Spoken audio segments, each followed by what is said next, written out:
So this is where I started. I was sitting in a church on a Sunday, and man, I don't know, 50 years old maybe, and I'm listening to the pastor, and at the end of the message, his normal prayer was, God, we love you, and I'm like, sorry, but I don't.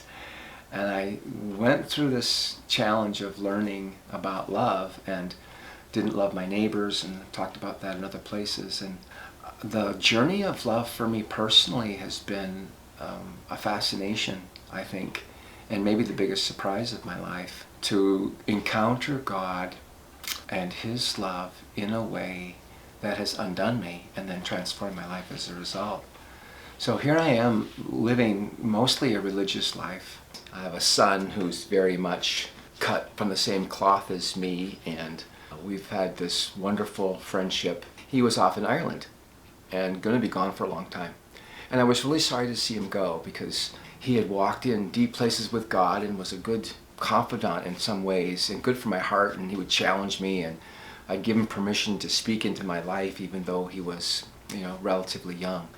But here he is across the pond, as it were, and I'm lamenting his absence, but occasionally I would send him a note.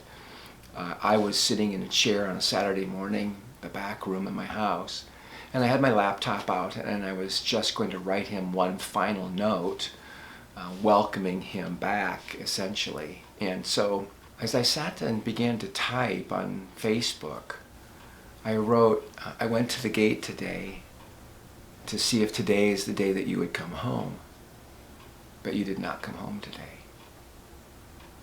I'll go to the gate again tomorrow, and I will look for you and wait for you.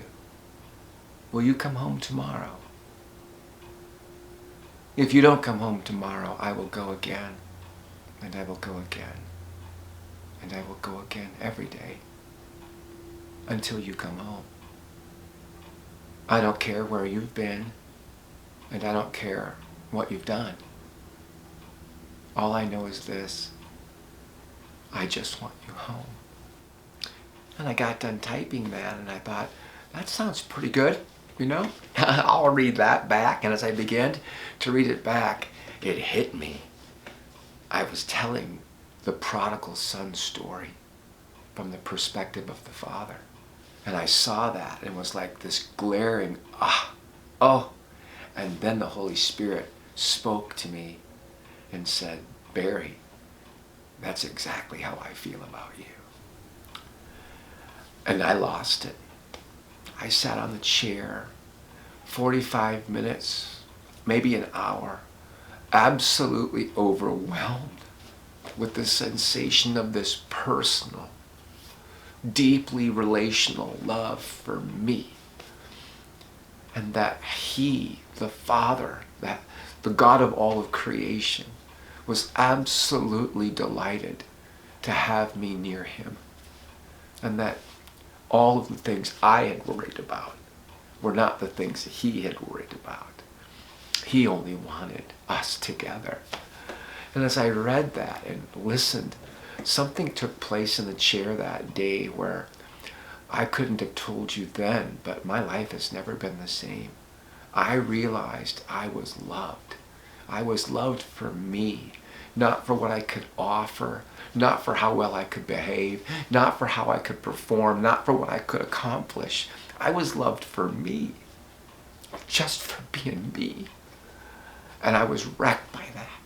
I was wrecked by it. And over the years since then, when I tell that story to people, it's like, since it's a memory, it's the same story every time.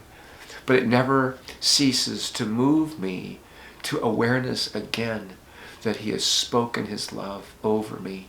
He has told me the truth. And what's weird about that is there are lots of other times that He said something similar. I was in college and looking out over the hills of Olathe, Kansas, and feeling like God was kind of giving me a clarity of a moment to say, Barry, I died for you. Of course I love you. I was in that place of, I think, collegiate youthful angst and questioning, and didn't know in that moment. But since this last encounter here, I don't know, it was 50, probably 55, maybe 54, when that happened, it has radically transformed my understanding of what God is like, and as a result, what it's like to be his follower. And most of my world was performance-based. It wasn't based on love. And now it's as though love has supplanted the need to perform for him.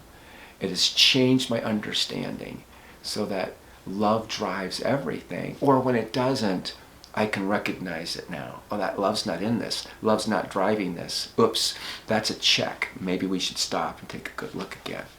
Because if it's not coming from love, then it's probably not coming from God.